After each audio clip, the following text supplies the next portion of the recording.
Well, hello, everyone, and welcome to Doing Business in Bentonville. I'm Andy Wilson. I'm an executive leader, and I'm so glad that you're joining us today.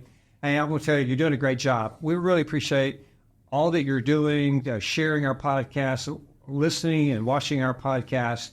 And because of you are doing such a great job, we're now in 36 countries, so thank you for that. We're being viewed and listened and watched. So, we just want to continue to grow. With your support, you do that. So it's we just appreciate it so much here at Doing Business in Bentonville. I have such a great guest today, a friend, a colleague, former colleague, and I want you to meet my friend, Mike Graen. Mike, welcome. Thank you very much, Andy. Pleasure to be here. It is so great to have you. We've been working on this for some time. Yeah. You've been a busy man. Yes, I have. Yes, hey, but not as busy as you are. Hey, I just want to be able to be in 36 countries without having to go through passport and immigration. That'd be pretty sweet. I would tell you, it is so humble. The short of that, when one of our team members said, hey, we look at our analytics every week and dive into all that. And one day, he's mentioned that, and I went, no. Say that again. Who are you talking about? But it is just real humbling that people are reviewing us, and we want to really continue to bring you great content and great conversation to help you and bring us together around what we're so passionate about is retail, omnichannel model. We're just so passionate about that. Now, you're going to hear today some great stories. Now, if he tells a story about me, I don't know if you should believe that or not. But Michael and I, first of all, we're going to talk about his career, 40 plus years, and you're going to hear about it. He's going to hear about his career around Procter Gamble, about Walmart. That's where we work together, and a great company called Crossmark, and so many things. So, Michael, let's talk about your company. Okay, so your company is Collaboration LLC. Correct. What is that? That's a great question. It probably, if we told the story backwards, it would make more sense. But it really comes from a foundational understanding of I've spent 42 years in the industry, about 25 years of that with Procter Gamble. So I kind of understand the CPG, especially the influx of the CPG suppliers that have moved into the Bentonville area. Then I spent about 15 years with Walmart, leading some of their retail technology, which we certainly will probably talk to. Right. And I spent a couple of years with Crossmark. And so as a result of those learnings, I just felt very, very fortunate, very, very blessed to be able to have different experiences because we're all looking at the same problem, but we're looking at it through a different lens. Yeah. And I decided in 2019 that, hey, I just really want to go out and help other CPG companies and retailers that are struggling with the same thing. And what I didn't anticipate is the number of people that were really struggling with the same thing. They all want to get their products to the shelf. Yeah. They want it available for the customer. They want it available for online picking in the store. They want it available on Omnichannel because if you don't have your stuff there, customers get frustrated. There's 1,000 reasons why things don't get on the shelf. I have a lot of experience in different ways to make sure that happens. So and I do believe strongly that there's not a single solution out there, which is the reason I call it collaboration. Yes. That's a nice buzzword, but if it's not everybody working together, it's probably not going to happen. So that makes it more difficult and challenging, but it's also the only way to get something manufactured and through a distribution network and all the way to a retail store and make sure it's there for the customer at a great price. Right. Wonderful. Okay, we're going to break all that down. And now I'm going to tell you on the front end, we're going to tell some stories. And, my friends, they all went like, hey, you really work with Sam Walton? I went, yeah. And they went, like real? I went, yes, like real. Well, I'll let you, so did Michael, and he's going to share about that. But, Michael, I think we got to set the stage here, okay? We're going to go way back when Walmart brought suppliers to Northwest Arkansas. It's been a while back. And Michael was one of the first suppliers to move to Bentonville, Arkansas, in the company. He's going to talk about that. And through that process, he's going to weave some great Sam Walton stories in that. And you're going to love that, and then talk about that. And then we're going to get into a bit about what it's been like growing up in Northwest Arkansas.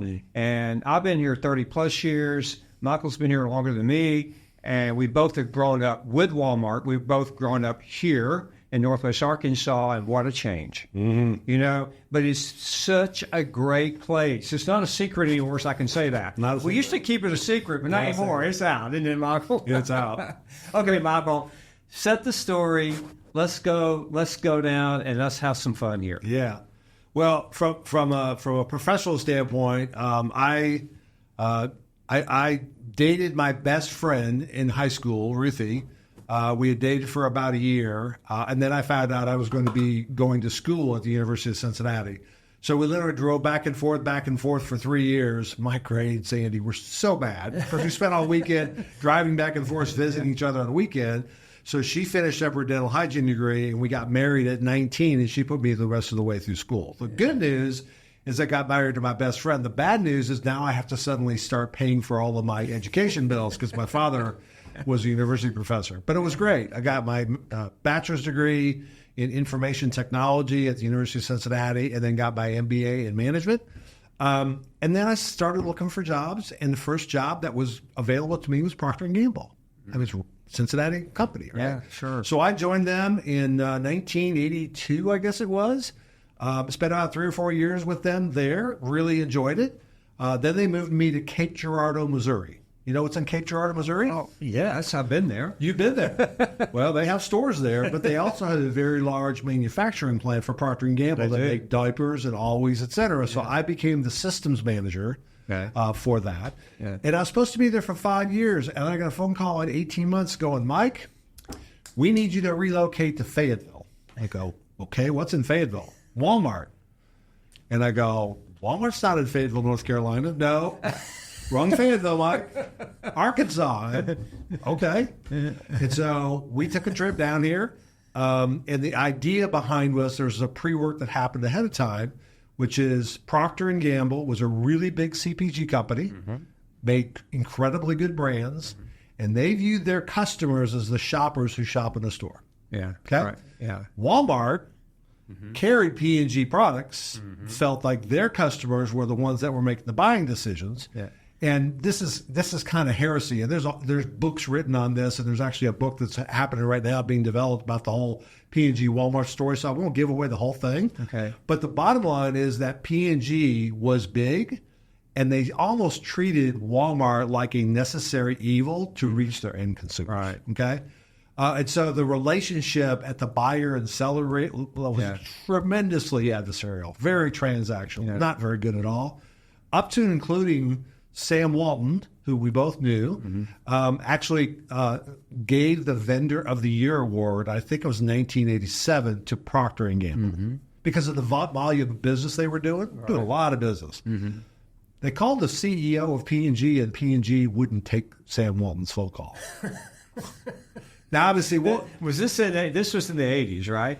This was in the 80s. Yeah. Okay. So Walmart wasn't Walmart yet. Right. But the bottom line is the CEO felt like their job was to communicate with the consumers, and the sales organization talks to customers. Right. Well, obviously, that wasn't very good. Yeah. And so, again, I'm not going to give away the whole story because we're hoping to have Tom Luccio come and join us. We will have him to come join us, but, for sure. But the bottom line is that was not a good thing. And Sam Walton was like, it's a shame that two big companies don't like working with each other. And he looked at me one day and he goes, Mike, if P&G thought of us, our stores, as an extension of your company, you would treat us a lot different. Wow. Couldn't argue with it. Yeah. Exactly right. We weren't treating him like that. Yeah. So, bottom line, I relocated here in 1989 with like 2 other people. We actually set up a office in the downtown Fayetteville Square that was literally right across the street from, at the time it was called McElroy Bank, but now it's Arvest Bank. Right. So we started down there and didn't know what I was supposed to do. I really kind of muddled through it, but I basically spent almost 20 years working on that Procter & Gamble Walmart relationship. We talked more stories about that, but the bottom line is that was a pivotal change for P&G. Yeah. And because a lot of people watching P&G, they would go, well, I guess we all have to move their place there. Yeah. You said something earlier that I'm not sure is exactly true. I don't know that Sam Walton wanted all these people moving in here. Well, he wanted a better working relationship with them. yeah. He wanted to deal with the decision makers. I'm not sure he wanted 3,000 different suppliers to move into the I don't know if he visioned that. No, and so was great. He was a great visionary. But I remember when we talked about it, because I think I may have been doing a set in merchandising at the time, and before I went into full-time operations and HR. But one of the things I know we talked about was the importance. What Sam talked about was the importance of the supplier understanding who their customer was. Mm-hmm. And he felt that you could relocate and here and work with, the merchandising, and then in the stores and understanding the customer, it'd be better. I think 100%. That's where his vision was. 100%. And so, but I don't think he ever visioned 3,000 plus. I don't think think he did either, for sure. So and that's what it is here today, right? Something like that. I'm a little out of date on how many, but the last time I heard there was somewhere between 2,500 and 3,000 supplier teams. A supplier team is defined by not just the sales function, because when we started working with Walmart, we realized sales had been working with merchandising forever, right, and that wasn't working. Okay. Right. What we need to do is include people like supply chain, customer service, finance, store operations, IT, who I was. Yeah. All these functions have to work together to basically create the new world. Okay. Tell us about you're downtown Fayetteville, and you're across from McElroy Bank at the time, now the Marvest Bank, which is part of the Walmart Enterprises. Marvest Bank is, but. So McElroy was too at the time. But so you Sam Walton, you run into Sam Walton downtown. How was that? It was unbelievable. So Sam Walton and I had met one other time, and it was like 3 months beforehand at a shareholder meeting of all other things. Okay. And literally, I mean, he must have met thousands of people that day. He walks into this flower shop. And it's myself and Harry Campbell, the sales account manager for shampoo, and I think Kim Hensley and Ella, who are there, who are our administrative and technical folks that are helping us start up the office. Sam Walton walks in, and I'm going, Mr. Sam. And he said, Mike, how you doing? And I immediately looked down to see if I had my badge on, and I didn't. I'm going, it was 3 months ago I met him. I met him for 30 seconds, if that, and he remembered my name. How's Procter Gamble doing it? They're doing great, Mr. Sam. He says, I just want to come see how the office is doing. How you guys doing? I go, we're doing great. He goes, how about your house loans? Are they hooking you up over here at McElroy? I didn't know McElroy and Sam Walton were related. I had no idea. I said, Mr. Sam, it's interesting you ask. I just met with them this morning, and no, their rates are a lot higher than, I can't remember, First National or whatever, so we're looking at potentially financing with First National. He goes, you got a phone around here? Yeah, right there. He goes, just let me, hang on a second. He called, this is, I won't say the guy's name. Yeah. This is Sam. Yeah. Well, I got a couple people from Procter Gamble over here, and they're not getting very good rates from you guys. They're going to be right over, and you're going to take care of it, right? Okay. All right, bye. Click. He goes, you go visit Billy Bob. I'll just call him Billy Bob. Walk in, and he was like, you know Mr. Sam? I go, yeah, I guess. I didn't know he had anything to do with McElroy. He goes, we're going to give you a good deal. So the entire team got their loans through McElroy, which was hilarious. But it was a fun. I'm not saying that that's how you do it, but it was a really, really cool experience. The fact that he took time out of his busy schedule to come into the office just to say hi, thanks for being there. Yeah. Not only that, he said, I'm going to help you out and make sure we get you a good loan and give you a good experience. I mean, just that customer service, right? Right. Okay, now you guys have set up shop, Northwest Arkansas, in Fayetteville. Now the work begins. Yeah. Okay, so talk about the work. Okay, how did it go, and how, I know Sam was involved. This is the first time, first one. I know he's very involved in this, right? It was. So talk about that. Well, you got to understand that P&G's method was 3 days of total quality workshops and flow charts and all this other kind of stuff, and Walmart was like, try to do it, fix it. So we tried to do the P&G way. Let's have a vision and a strategy and operating principles. And after about the third hour, the merchants are just going, can we just talk about products and how we can get the products in the store? Well, why does everything have to be so complicated, et cetera? So when we have Tom come in, we actually got some focus group tapes that I want to share with you guys of the 1987 relationship between P&G and Walmart. Oh, wow. We went in and said, hey, Walmart, what do you think of P&G? And boy, they gave it both barrels. Yeah. They went into Walmart and said, what do you think? Or P&G said, what do you think of Walmart? Same kind of thing. Yeah. And it was like, we tried to do this whole philosophical, and we just said, look, let's just write down what we don't like each other. I mean, our process got just write on a sticky note what you don't like about the other company. Oh, they had no problem doing that, both sides. And then they prioritized it, and then it started out basically, I believe there were 4 basic components. Number one, we've got to simplify the business. Yeah. We have people flying in from Dallas, flying back out, somebody else flying in from St. Louis, making the same call on the same person. They get completely different answers than the last guy that was there. It's just, it was not working, right? Number 2, from a technical standpoint, the first question I get is, how do I send an email to Walmart? We can't do that. You couldn't email outside the company. You could email anybody in P&G, and Walmart could email anybody inside of Walmart. We couldn't send an email to our customer. Yeah. We got to fix that. Yeah. So I went in and worked with the IT folks at Walmart and connected the wires, so we actually had emails that went back and forth. And then the other one, this was hilarious. 100% of every purchase order and every invoice was produced via a fax machine. Oh my God. And for those of you who don't know what a fax machine is, I won't go there. But literally, Walmart would key in the orders, hit the button, they would come over here, let's print on a fax machine, we'd print them out, we'd type them back into our systems. That's how it happened. Wow. And so the first priority was we've got to simplify that. That's just errors upon errors and way too much time. Right. So we connected the data via electronic data interchange, so all the purchase orders, invoicing, payment, et cetera, was all done electronically. But yeah, it really started out was, tell me the things that you absolutely don't like about the other company. That's amazing. Then we go, let's go see if we can get it fixed. But I think that's wonderful, actually. I think you had, I think that's what began to form a great relationship. The honesty of back and forth. Yeah. And that was powerful. Yeah. Now, I think one day someone asked you how much revenue. Because he always asked how sales was.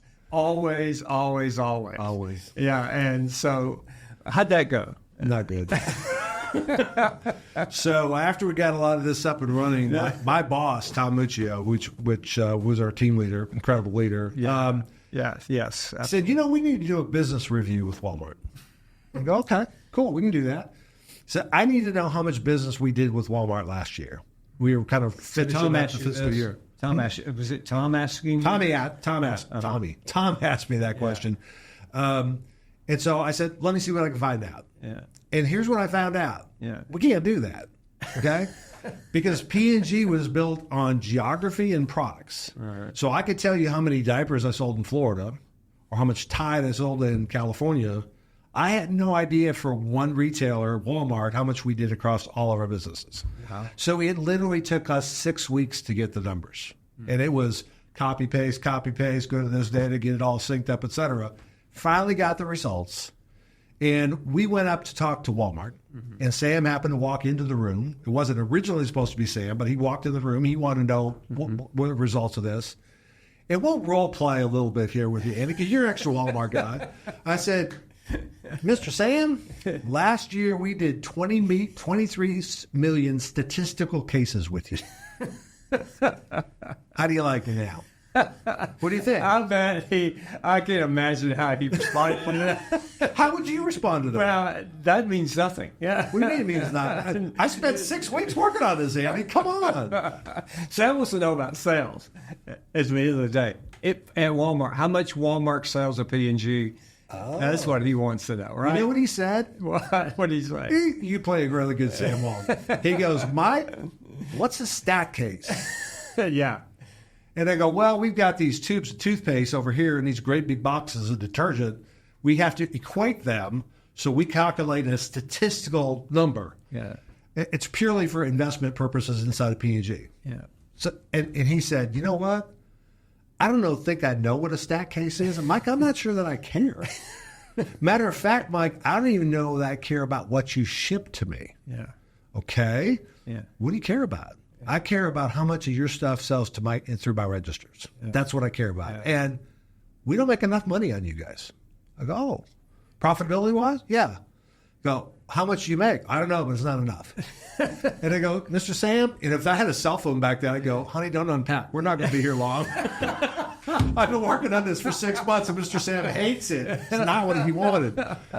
I go, Mr. Sam, it's taken me 6 weeks to get this. We just don't think about it that way. Yeah. If you tell me how much you sell of our stuff, I'll come back with the answers to that question. But I have no idea. All we know is what we ship to you. Mm-hmm. So he sends me over to, I'm going to go ahead and say his name, Bobby Barton. Oh, yeah, sure. He was running IT, ISD at the time. Right. Great guy. A great guy. A great guy. Yeah. That didn't have a great experience with me at all. Because I said, hey, Bobby, Mr. Sam sent me over. I'm Mike Graen. I'm with Procter Gamble. I'm one of your suppliers. And he said, no, you're not. He says, IBM, HP, AT&T, those are my suppliers. You're one of those merchandising guys. I go, no, I'm the IT guy for P&G. Okay, whatever. He wants me to get some data. He kind of grumble. He called Randy Mott. Yeah, right. And another good guy. Yeah. I went and worked with Randy, and I got a disc, literally on a floppy disk, and drove it back to Fayetteville and found out how much business that we were doing with Walmart. Wow. First time ever. Wow. And I can't share the actual numbers. Obviously, it's confidential. Yeah. But the profitability situation was not good. No. Because P&G had a bunch of lost leader items, Tide and Pampers and Bounty. They don't ever want to get beat on those. Mm-hmm. So they will oftentimes sell them at no profit or sometimes a loss. Right? And so you look at the P&G Walmart relationship, we sold a lot of stuff at the register. We know exactly what we sold, but the profitability was not a good situation. Mm-hmm. Well, we literally in a year started giving this to the salespeople going, do you know how much they sell of your stuff? I go, yeah, it's no, not how much you ship, how much you sell. Yeah. No, here's how much you sell. Oh, okay, cool, that's really interesting. But here's how much they either make or don't make on these. He goes, that's why they're always yelling about profitability. Yeah, that's probably right. So literally within a year, we took that negative situation and turned it into a very positive. And it wasn't by changing prices. It was just about doing things smarter. You know, let's feature something that's, for example, they make a little bit of money on, rather than something that's comped at Target and Kmart and all that kind of stuff.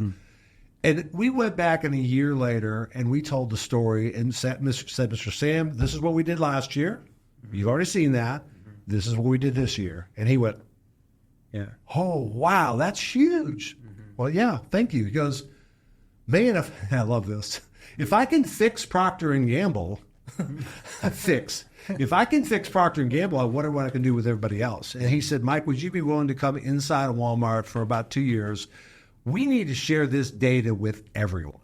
We need to share this with suppliers because if they don't know how much we're selling and what we're making, how are they supposed to make a difference? So we built a platform that ended up becoming Retail Link, and I'm really, really proud of the time that I spent up there. But that was the story, the original story, working with Randy Mott, Randy Sally, and all those guys. Yeah, we wanted to build a platform that shared this data with suppliers, and that was pretty cool. You know, what makes this such a great story is that you all paved the way for what's happening today. You know, and a lot of bumps, a lot of up and downs, things like that. And I know I've been there when I've seen sort of my career pass in front of my face, in front of Sam, when I said something really stupid. You know, and like, okay, don't unpack. I get that. And so, you know, but you're right. You guys really took the hit and paved the way now for the, like we said earlier, 3,000-ish suppliers here today, servicing the customer, Walmart, the customer, and understanding the customer better. And that's amazing. And that credit goes to, you know, Tom Muccio and his team, part of that team, making that possible. Because Tom really did hang in there. And for all of our guests, we mentioned Tom Muccio saying a few times, we're going to have Tom Muccio and Mike back very, very soon. And we're going to talk a lot about the story because there's so much there that we can learn and even and if you're on the supplier side, even make the supplier side better. If you're on servicing Walmart from technology, analytics, whatever, there'll be tremendous learnings for all of you into that process. So you got to come back and do that, right? Absolutely. Okay. Absolutely. All right. So, Mike, you went inside Walmart. So talk about your time at Walmart. Well, this is when I was still with P&G. I was inside Walmart. Right. But Yeah. a couple of things that I thought were really interesting, and I got to see it. I got to see it very clearly, which is Procter & Gamble always thought about Walmart as their customer. Mm-hmm. What Mr. Sam and the Walmart folks taught us is we're not your customer. Mm-hmm. The customer is the person that buys Tide detergent in a Walmart store. Right, correct. So we started every conversation, and we had hundreds of debates, lots of debates, Right. arguments to a point. And we'd always come back when we couldn't figure out where to go, what's the right thing for the customer? What's the right person, the person buying Tide detergent in a Walmart store? Now you're asking the right questions, though. Exactly. See, now you're Exactly. asking. Yeah. And that doesn't mean that P&G was always right, because they weren't. Right. And it didn't mean that Walmart was always right, Correct. because they weren't. They asked us to do some very expensive things that were no value to P&G. Mm-hmm. It cost money for P&G. And by the way, all the suppliers, we called them Dear Valued Supplier Letters. Mm-hmm. They asked us to say, well, we're doing this, so you need to do this. Mm-hmm. And it was very expensive, and we got no benefit out of it. So we push back and go, what's the right thing for the customer? Yeah. Because I don't think just asking us to spend $200,000 to do this without any value to the customer makes any sense. Let's come up with a different way. So we really got to invent a third way, because we started to think of that. So that was the first thing. Yeah. That is just spending 2 years or so inside of Walmart, understanding they see everything through the customer's eyes. Yeah. The second thing I think was really interesting is we all have this shell game that we play. Like, we know what's happening in our four walls. Right. We have no idea what's happening upstream. We really don't have a lot of idea what's going downstream. Yeah. So the degree you can break down those walls and go, no, I see, in order for I to have Bounty paper towels on the shelf, I have to have a really good understanding of what's selling at the shelf, so I can create a forecast of how much I think will sell at the shelf, which will create an order forecast, which is how much we need to order to get into the DCs, which goes all the way back to the people that are cutting down trees for the next set of paper towel. When we stop separating all this data and lay that all out so people see visibility, a lot of really good positive things happen. And I think that, to me, was the big aha is, you think you're like the world is your doors, and it's not. It's you think about all the things that have to happen to get a Bounty paper towel in a Walmart store. It's amazing we have Bounty paper towels in there at all. Well, what I heard you just say, it's a great story, but what I heard you say, and I think this is such a great learning for all of us, is that you had to get closer to your customer. And then Walmart had to get closer to their supplier, which is you guys. Yeah. And had to break all that down, like you said, and understand the process. And again, that's breaking down a lot of walls. I mean, I can't imagine, because those walls are barriers. Right. And you guys had to break them down at the beginning. Yeah. And I think it happens everywhere. By the way, when I left P&G and go to Walmart, we can talk about that more later. Yeah. We had a lot of conversations in the home office about systems and things we were going to put into stores to make things easier. And there were rampant debates about how the best way to do it. I've been known today, we're shutting down this discussion right now. All 20 of you, get in your car. We're going to go to store 100. Yeah. We're going to go do the work. So we understand what they have to do rather than us sitting here philosophizing on what we should be doing.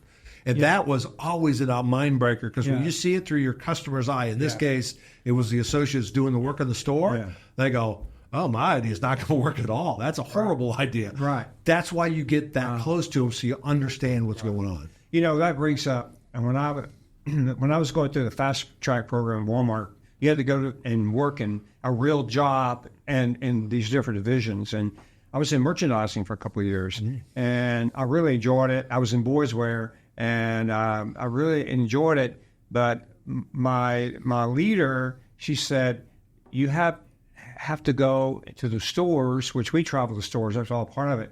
But I had to go spend a day in the stores, and it was called Eat What You Cook. You remember that? Yep. So in other words, when you bought the product, you had to go, and I had to spend a day with my department manager in boys wear, and I had to go through the good, bad, and ugly and talk to her, talk to customers that came into the department, talk about, what I did, what I bought that sold, what I bought that didn't sell, why didn't I do this. But what great learning. You know, eat what you cook. And that was a requirement to go out a couple of times a year to do that. But man, did I learn as a young buyer back then. And that's exactly what you guys did. You went to the stores to eat what you cook. Well, and not only that, we took it a step further. We not only saw what was happening at the stores, but when I was still with P&G, again, we're having these philosophical how to the DCs and all this stuff. We actually created an order called staple yourself to the item. And it sounded weird, and kind of hurt. But we literally, we would go and say, okay, we'd go to the store and we see the product being unloaded from the truck, in the back room, stock to the shelf, up to top stock, back to the back if it didn't fit, all the product flow inside the store. So we got that. Then we went and spent a couple hours with the people at Walmart who were processing orders for the DCs. And when they hit end and send, we got in our car and we drove to the Procter Gamble plant to receive that order and see what all they had to do to do that. Wow. Then we saw them loading the truck, and we got back in our cars and drove to DC 1694, watched them unload that stuff, and then try and get it fulfilled all the way back to the Walmart. So you basically, you're following that whole process of exactly where stuff's going. You're going, oh, let me tell you about the 80 things that we're doing that is not efficient. We're doing stuff that absolutely causes havoc for the stores or for the DCs, and they're very simple things. Like we would take things and put them on pallets and stretch wrap them. Well, then they would unload them at the DC, and the first thing you do is cut the stretch wrap and throw it away. It's like, why are we stretch wrapping them? They're not going anywhere. They're all packed in there. Let's stop stretch wrapping. Let's save the money. It's little stuff like that. It wasn't real hard stuff. Now, there's some hard stuff that you got to do, but literally, you go walk this in through the customer's eyes. Right. You go, well, that's stupid. Why do we do that? I mean, to me, it's that's the important learning is everybody's taking. It's like an accident happened in the middle. They saw this, they saw this, and I saw both of them, and I can tell exactly what happened. I just said from a different point of view. Well, you know, I think it's the philosophy that Walmart had, and that you had to travel to stores. You know, when I was a regional, I traveled to stores 3-4 days a week. And you got close to the customers, you got close to the associates and the community, and you just learned so much. And we would bring those ideas back every Friday in our Friday management meeting. Someone asked us, "Where'd you go this week? What'd you learn? What'd you see? What's competition doing?" You had to visit competition. And it's all getting close to what counts, and that's your customers, your competition, and the people and associates in this case. But Michael, what you all did changed everything. It changed everything. You know, and the learning and company after company that came here probably had very similar experiences. And because of Sam's idea to move suppliers Northwest Arkansas, close to the home office, I think it was one of the critical decisions, decisions that helped Walmart become what Walmart's become, and they released their quarter results today. And wow. Tremendous. It's tremendous. Tremendous. Everything from, comp store sales increased, the e-commerce sales increased, double-digit, profitability, double-digit increase, phenomenal. And it took so much of that work that you talked about 30 plus years ago to get here. I mean, so many pieces. Great stories. Now, I do a couple of things I want to do before we have to get out of here, but because I want to have you back. Okay. Love that. I want you to come back. Because first of all, we got to talk about what you do in your company. We haven't got there yet, but this has been too good. This is a great foundation, Michael, to people to know you and know what you do and what you're about. And you've heard that. I mean, and it's so many more stories. You did spend time in Walmart. Yes. And how many years were you there? Like 10 or 12. Right. Yep. And what did you do there? Yeah, so I actually got a chance to retire early from Procter Gamble in 2008 on a Friday, and on Monday morning I was working at Walmart. Why is that not surprising? It shouldn't be surprising. So I was actually in a group called it was called at the time Central Operations Group. It's now called the End-to-End Operations Group. It was a combination of operations and innovation. What are the new things we want to put available and make available to our associates' hands? So Rick Webb, remember Rick? Rick Sure. ran that organization, and I was part of the team that was standing up new technology. Yeah. So some of my big focus has been really for a long time now on-shelf availability. What's that mean? Well, is this bottle of water available for the customer to buy? Not is it in the back room, not is it in a trailer somewhere. When they go in to buy it, is it available for them to purchase? When you think about a normal supercenter has 100 to 150,000 items in it. Are they all available for the customer to buy? Are they sitting in the back room? Are they sitting in a riser somewhere? Yeah. Are they in a container in the back? Right. If they're not on the sales floor where a customer can buy them, they're not available, right? You disappoint a customer. And by the way, every customer walks in with one of these for the most part. They basically have no loyalty to Walmart. They have loyalty to what they want. I'm looking for this Hewlett-Packard black printer cartridge. Yeah. I'm walking up to this printer cartridges in the store. They've got 1,000 printer cartridges, but the HP one for my printer is not there. I bring out my phone. I use Walmart Wi-Fi. I ordered from Amazon. Thank you very much. Right? That's what happens. So there's no loyalty to Walmart. And Doug McMillan would even say that. The loyalty's gone. You just want what they want. So what they want to create an experience, whether it's digitally, e-commerce, omnichannel, brick and mortar, they just want what they want. Right. And saving people money so they can live better is important, but I would argue saving people time, especially in today's environment, is almost as important as money. I agree. Right? Yeah. So what I've tried to do is really focus on, you remember when you ran that store in, where were you again? Well, my last store was West Memphis, Arkansas. West Memphis. Yeah. So if somebody came in and say, hey, Andy, how many of these bottles of water do you have available for the customers to buy right now? You might not have been able to answer that question. Right? Right. So you got 150,000 items. Here's the key and the magic. How do I know exactly what I have and exactly where it is at all times in the store? So how many do I have on the shelf versus how many do I have in the back room? If I have an online picker picking groceries, how many of those are going to be disappointed because we don't have what they're asking for? What do we substitute? All that kind of stuff. So my big passion has been putting processes and technology to help measure that. So that could mean everything from everything as simple as algorithms that tell you I'm selling 5 of these, all of a sudden I don't sell any anymore.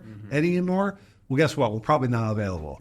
Or there's technology called radio frequency identification. That's a lot of what I've spent the last 20 years working on, which allows stores to have better understanding of exactly what they have and where it's located. Instead of a inventory accuracy of 60%, it's now 95% plus. So I know what I've got. So that's a lot of what I did while I was at Walmart and P&G, actually. Been working on RFID for 25 years. And when I left, the reason I started Collaboration is because other people wanted to learn. Because they'd call me, for example, I'm doing some work with Kroger right now. And they call us, hey, can you tell us what we're doing at Walmart? I go, no, that's confidential. I can't share that. However, I can tell you what I did was at Walmart that didn't work. So if you want to avoid the same potholes we've made before, I think I can help you. So I'm working with companies like Kroger and Nordstrom's and Dick's Sporting Goods, et cetera, to help them stand up similar solutions so they know what they've got. And Omnichannel is all about delivering the product. You got to know what you have and where it's located to do that. Good. Well, I'm so glad. Thanks for sharing us about your company. Yeah. Because Collaboration LLC, and we'll make sure that we have a link on our website, Doing Business in Bentonville, where you can contact Michael and his team and get more information about his company. Because I will tell you, you've heard a guy that's been in this business for 40 plus years. He's worked with great companies.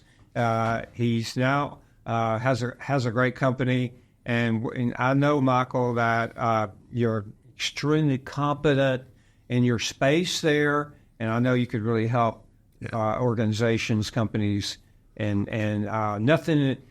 We know now that nothing is more important than proper supply chain. We learned that the hard way. True. And we learned what happened when that supply chain gets disrupted. Yeah. And so anyway, you need to reach out to this guy. He can help you if you need help in that area, this guy can help you for sure. Thank you. I will, just in transparency, just let you know, Collaboration LLC is me. Yeah. I'm the CEO, the CFO, the project manager, the secretary, the receptionist, etc. So I'm just being transparent. Yeah. I don't have a lot of bandwidth to do a lot more projects, but I'm more than happy to help people. But I just want to be transparent. This is not about me coming on to try and promote my business. I got more to say grace over than I can say right now. But I am happy to help people any way I can. But just want to make sure that it's one person. Well, I think what I was referring to is your knowledge and expertise. Yeah. And because you have it. Yeah. Yeah. You've been there. I can tell you what not to do. Yeah. That's what I'm saying. And sometimes that's extremely important. Okay. Here's what we're going to do. Michael, thank you so much for coming on today. It's been great to have you.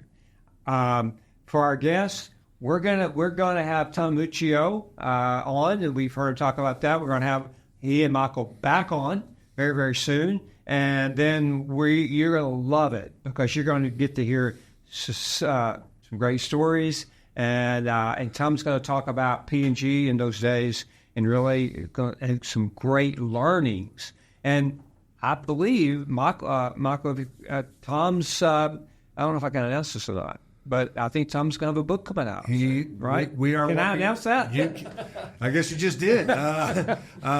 Yeah, we probably want to cut that out. Yeah. Just so you know. I think that's part of it. Tom, you think I'm a storyteller? Yeah. I learned a lot of storytelling techniques from Tom. He can tell stories for sure. But Tom was on the early stages, even before I was, about the whole P&G Walmart relationship. And foundationally, what he was able to do is change the culture from a selling organization for sales to a customer business development. And while that just seems like a name change, it basically said, I've got to have all the functions and all the different various business units up against Walmart.